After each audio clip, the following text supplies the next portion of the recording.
Jess. How are you? How are you in our little Good. slightly compromised stuff? Okay. I love it. We started this conversation with, I thought this whole time you were like holding like a little thing, a squishy thing. Like, so you guys can't see what Mickey is holding, like what I thought was like one of those little like squish balls that when you're like, just to kind of like relax you when you're talking. I was like, oh, I kind of like this new little thing she's holding. I'm like, what is it? And you were like petting it and squishing it. And then you're like, oh, no, no, no, no. This is the head of my microphone that Yeah. currently is, what did it fall off or something? What happened to your microphone? What happened to the casualty of war? Oh, no. This is normal. This is just Oh, a this is little normal. Like, you hold it when you roaming talk mic. like that? Yeah, it's a Oh, roaming mic. oh, that's so great. Also, it's what I find hilarious is that you thought I needed a stress ball, whereas out of both of us for the last half hour, I've been really calm, and you've been like hyper, like letting it all out. So I need I to think stress, we're but you projecting. We're calming your projecting. non-existent stress ball was actually relaxing to me. I Oh, was that's like, good. oh, what I see these things is not even like a stress ball. I just see them as like something to sort of like, people. I literally have like one friend, and I've been on her podcast, and she literally will just kind of like move it kind of to the side. It's just sort of like something that they like. It kind of is just sort of like there. I guess it's there to calm them. Maybe I need one. Maybe this was the thing I needed. You needed a roaming mic, and I needed to believe that it was a calming stress thing. I like the way that you put that. But it Yeah, made me yeah, laugh, so that's all that I needed. It yeah. emptied out a little cortisol from the day. That's good. That's good I because mean, I you need have to two empty out that kids, started cortisol. school. I have a little bit of stress. Yeah, I understand that. And it's 8:34 where you are. So Also that.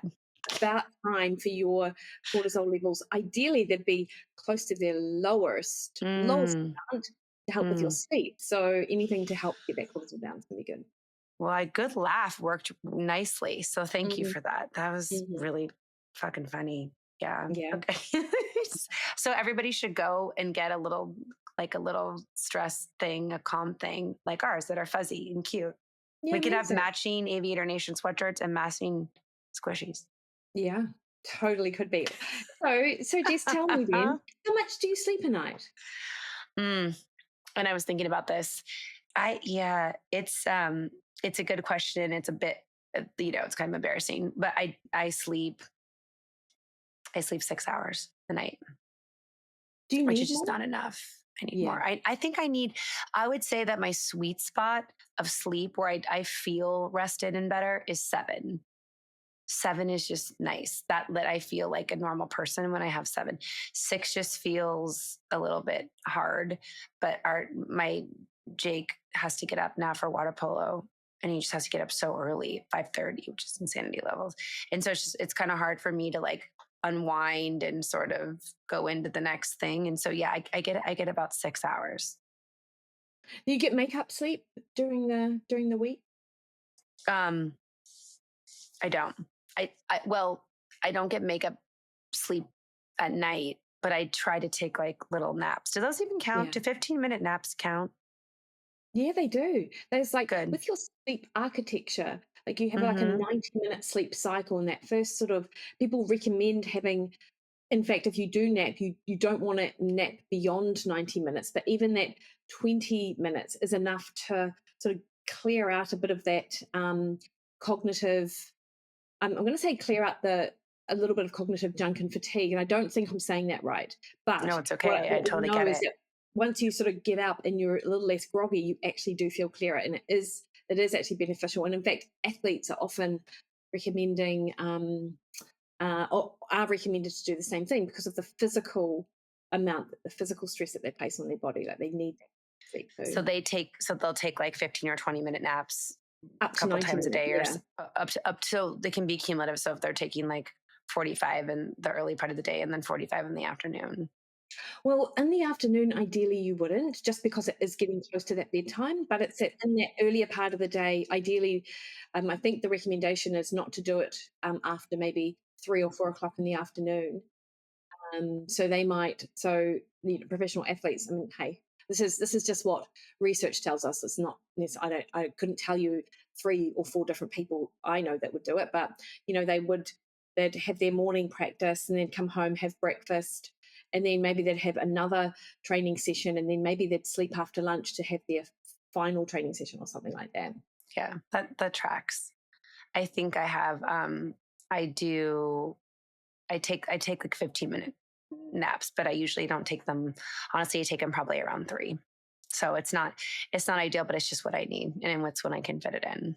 And 15 minutes, because you are sleep deprived, I mean, that is like, that is not going to impact negatively on your sleep. Probably for you, Jess, is it getting to bed at night that's the issue because you've got a Yeah, lot to do? Yeah. yeah, yeah, it is.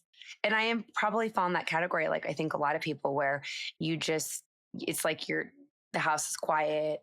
Like I totally get, I have so much empathy for people at this time of the day because they're trying to catch up on work they didn't get a chance to catch up on.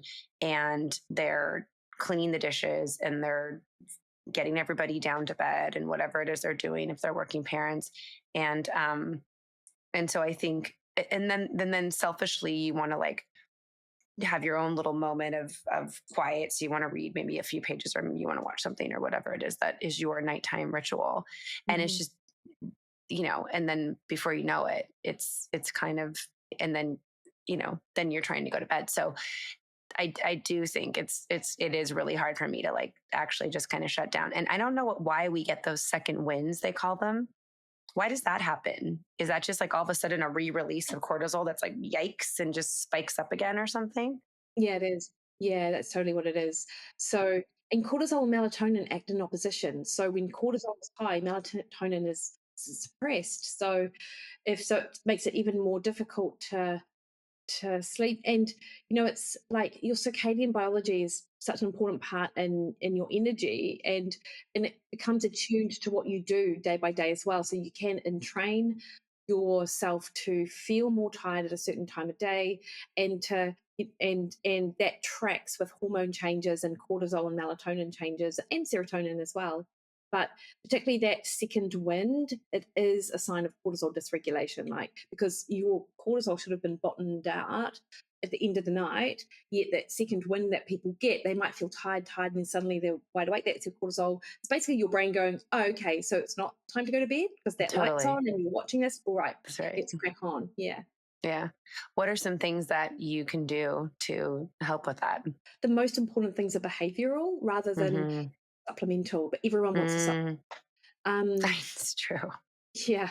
So for you, it would be going, "Hey, Mickey, we need to schedule our podcast for a bit earlier in the day." And so you're not doing this at at night where you're sort of exposed to that screen time, or that blue light, because the blue light that's emitted from your computer, from your device, even if you do have one of those like night saver or night mode functions, it still doesn't, for some people, it's a bit too much. But also what your brain is engaged in. So instead of, reading something which is pretty trashy and light, which helps you to fall asleep, if you're reading, I don't know, some sort of World War II history thing or something, something that gets you like, it's so having material at night that helps you calm down, a warm shower or like a hot tub or a sauna, whatever you have available. So you sort of force your body into these sort of a change in sort of temperature. So it just tries to cool itself down, and then so you cool your core body temperature. So that's a big part of falling to sleep as well. And the lights. So instead of having these lights above our head, which most houses do, having like lamps on, like the lamp that's behind me here, um, that is a warmer tone. And ideally, it would be below eye line because your brain reads a different signal from a light that is above your head versus one that is below. So you're sort of looking down. So that changes the signals that your brain gets about the time of day. And then, of course, having a cool bedroom, blackout curtains or an eye mask, super helpful. Not having your device in bed, or you and just using it for. I mean, I'd say not have it near your room, but you can, like, it's an alarm, but just don't succumb to looking at your phone in bed. Um, and and then, of course, from a supplement perspective, you would be having something like magnesium or inositol and glycine or theanine or ashwagandha for some, not all the time because you don't want to be taking that one all the time. But there are a number of different things that can help sort of calm you down, but they're probably not going to work if you don't have your behavior sort of set in place. Makes total sense. I think I do a lot of that stuff. I just, you know, it's still not a perfect system. So I think the shutting down, and just forcing yourself to like, shut down, and this is still actually fairly early on in my evening. So, I think it's just a practice, even if it's just like a half an hour. It's kind of like when you have a small child, like when you're trying to get your kid to like, go to bed early, you just start with 15 minutes, you just put them down 15 minutes earlier. And I think even like 15 or 20 minutes earlier, probably for most people, of the shutdown phase would actually go a long way, because it is true. Even when I take a 15-minute like nap, and I just, even if I don't like fall into a deep sleep, and I just close my eyes and just allow my body to fully decompress, I do feel, it almost feels like a wash of the brain. Go through a car wash with your car, it feels a little bit like that for your head. And brain health is just so important, and we don't probably spend enough time like really understanding it. And I know that sleep is the root of brain health. So I'm thinking about it a little bit more. And then you always hear cortisol with sleep. Like those come up together. I have a quick question. You talk about like this, all those supplements, and many of them I know I do magnesium, but people have said before, if you take a multi and D or omegas, and that's when you take them, and you take them at night, can that be a disadvantage to your sleep? It can. Can be. Okay. Not the omegas. The omegas you can take at dinner because you need the fat to help with the um, absorption. But I would take my multi in the morning because it's got B vitamins and they can activate your brain. That's So good. I've been taking yeah, my multi at night, so I think I have to start changing the time yeah, it's that a I good take it. idea. It's a good Yeah. idea. Easy. And like the supplements, they can also work on that placebo note as well, Jess. So to your point, I agree with you. I don't think you need to go from 10:30, going to bed at 10:30 to 9 o'clock. But if you could get to bed by 10 and just make that your thing, then and just slowly sort of draw it back. So you're allowing yourself 7.5 hours in bed ultimately to get that 7 hours sleep. That would be ideal. But your supplements can form part of that sleep routine, which then signifies like and again, like I say, you can entrain your brain in circadian rhythm. So you start getting that familiar message that it's time to go to bed. I love it. It's what I've totally done with Calm. I'm sure everybody has drank it. I love it. It's like it literally. I mean, it's a little bit of that magnesium, but it's also a little sweet. It's hot. I do it with hot water, and it has been part of the bedtime routine. How much sleep do you get a night? I get between 7 and 8 actually now. So I never used to. Like a few years ago, I would get between probably 6 and 7. But just over the last couple of years, I've just dialed it in a bit, and I just feel better for it. Like I enjoy going to bed early. But different households. I don't have young kids. We're at home ourselves, so we've got we only have to think about our own schedules. So I think that makes a real difference. Yeah, that's true. I Mm. think so okay, so those are, and maybe we'll put them into the show notes, but those are like a lot of good like supplements, just to, whether you take one or you take none or you take two or you take all, but it's good to sort of know what those are. Um and out of those supplements, would you take all of them? No, you would just take one of them, maybe. Yeah, like I would always take magnesium, and then you'd sort of trial the others to see which ones help most, I Yeah. think. Yeah. Mm. Does calm count in the magnesium department? Yeah, Yeah. lots of people really like it, and it I really like it. works. I Yeah, think it it's tastes good. good. Yeah. So I'll work on some of those rituals, but I do think that they would you say that sleep is at the top of the hierarchy for cortisol levels, like rebalancing of your cortisol levels? It's definitely up there. Hmm. Yeah, because it just because if you have disrupted sleep, and you do have elevated cortisol, but it's more like I don't sort of zone in and out on. And I know lots of people on social media talk a lot about cortisol, and sure, it's a thing, but let's not hyper focus on it because I don't think that's helpful. So it's part of the hormone cascade that gets disrupted when you aren't sleeping. Insulin as well, and so all these things impact on how you feel, what your energy does during the day, what types of food you crave, and then that just sort of adds to that whole behavioral piece, which isn't great. No, that's really good. Yeah. I appreciate the I appreciate thinking about it like that because it it it is good to know like just a little bit again all these little like small changes but a little bit goes a long way and Yeah.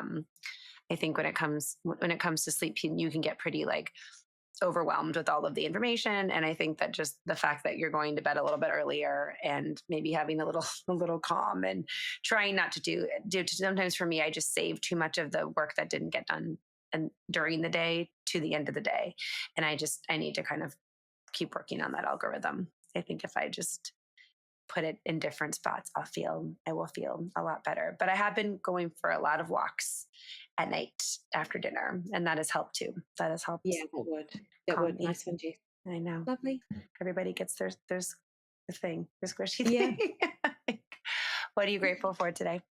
Well, I'm grateful that I had my microphone actually, because it just means that I'm not going to get a bollocks from Hubster about not having good sound quality.